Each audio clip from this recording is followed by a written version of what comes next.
Bab 2363. Bertemu secara kebetulan. Orang tua berambut putih itu melihat tatapan dingin Feng Obai dan buru-buru mengingatkannya, "Tuan muda sekte, anak ini memiliki kekuatan yang begitu besar di usia yang begitu muda, statusnya pasti luar biasa. Entah dia monster tua yang menggunakan cara khusus untuk meremajakan diri atau dia junior dari sekte besar. Untuk bisa memiliki kekuatan seperti itu pada usia ini dan mampu menyembunyikannya sepenuhnya, sekte di baliknya juga pasti sangat kuat. Sepertinya di alam tengah bela diri kuno, ada juga naga tersembunyi dan ada beberapa kekuatan yang sangat menakutkan." Feng Obai sedikit mengernyit dan berkata dengan dingin, "Dia berani membuatku, Feng Obai, menderita penghinaan seperti itu di depan umum, aku pasti akan membuat jiwa dewa dia hancur."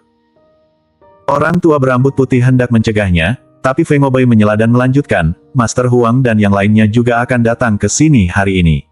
Tidak peduli seberapa kuat anak ini, bisakah dia lebih kuat dari Master Huang? Kamu segera ikuti dia dan jangan biarkan dia kabur. Aku akan menjemput Master Huang dan kembali untuk mencarimu." Feng Obai memperingatkan lelaki tua berambut putih itu dan segera pergi. Jelas sekali bahwa biarpun kekuatan mengerikan Jerry yang sebelumnya mengejutkannya, itu tidak membuatnya menahan diri. Para seniman bela diri di sekitar dari alam tengah bela diri kuno terkejut setelah mendengar ini, Master Huang benar-benar datang ke sini. Sekarang ada sesuatu yang menarik untuk dilihat. Selama Master Huang mengambil tindakan, seluruh dunia baru akan hancur dalam hitungan menit. Tidak peduli betapa hebatnya anak itu, dia tidak bisa menandingi Master Huang. Aku sudah bilang, Tuan Bai tidak akan menyerah begitu saja.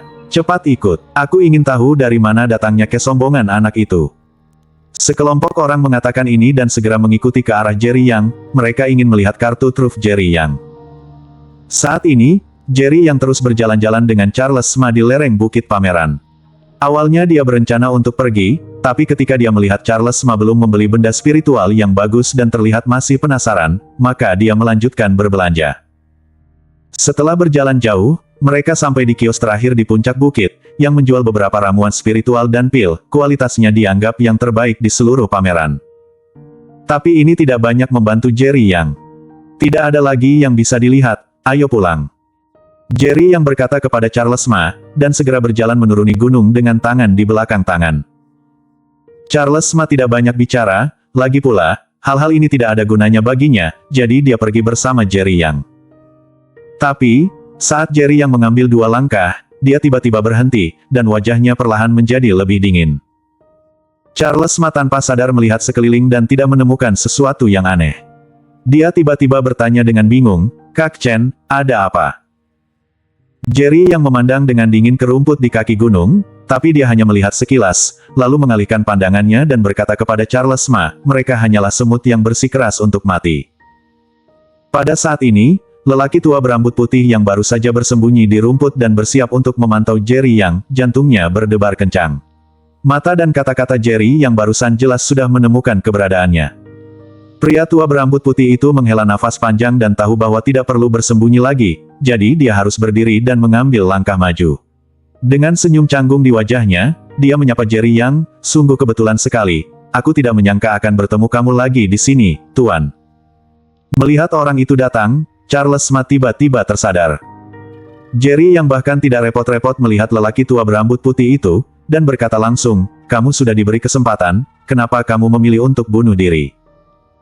Orang tua berambut putih itu berkeringat dingin dan berpura-pura tenang, "Tuan, kamu salah paham. Aku kebetulan bertemu kamu di sini." Bersambung. Bab 2364 sudah waktunya untuk mati. Setelah mendengar jawaban lelaki tua berambut putih itu, Jerry Yang tidak berkata apa-apa lagi. Ketika Charles Ma melihat Jerry Yang diam dan berdiri di sana tanpa pergi, dia berkata dengan ragu, "Kak Chen, kalau kamu tidak mau membunuh orang tua ini, kenapa kamu masih di sini? Ayo pergi." Jerry Yang membelakangi jalan menuruni gunung, menatap cahaya bulan yang terang, dan berkata dengan ringan, "Masih ada beberapa orang yang ingin mati, jadi tentu saja aku harus tetap di sini untuk memuaskan mereka." Charles Ma tanpa sadar bertanya, "Ada berapa orang lagi? Di mana mereka?" Jerry Yang berkata dengan tenang, "Hampir sampai." Wajah Charles Ma penuh kebingungan, dia tidak mengerti apa yang dimaksud Jerry Yang. Dia menoleh dan melihat ke sepanjang jalan pegunungan, tapi masih tidak bisa melihat siapapun muncul. Padahal yang naik semuanya adalah kultivasi bawah yang datang ke warung untuk membeli sesuatu. Ketika lelaki tua berambut putih di samping mendengar kata-kata Jerry Yang, tubuhnya mulai bergetar, dan matanya penuh rasa tidak percaya.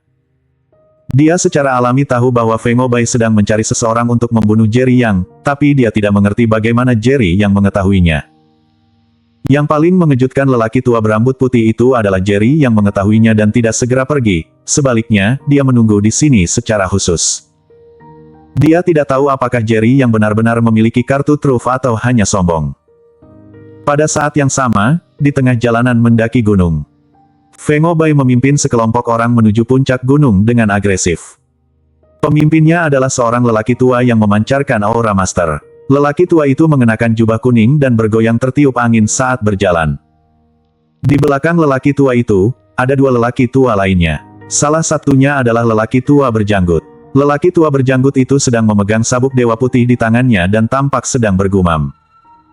Lelaki tua lainnya tampak sangat misterius, dia mengenakan jubah hitam, dengan kerudung hitam menutupi wajahnya, membungkus dirinya dengan erat, dan topi bambu di kepalanya. Dia menundukkan kepalanya dan membawa pedang spiritual di punggungnya. Tidak ada yang bisa melihat wajah aslinya. Dia mengikuti lelaki tua berjubah kuning itu dalam diam, seperti bayangan lelaki tua berjubah kuning itu. Adapun di belakang mereka, ada 3 atau 4 seniman bela diri pengawal yang relatif biasa. Feng Obai bersikap hormat di depan beberapa lelaki tua, dan memandang lelaki tua manapun dengan ketakutan di matanya.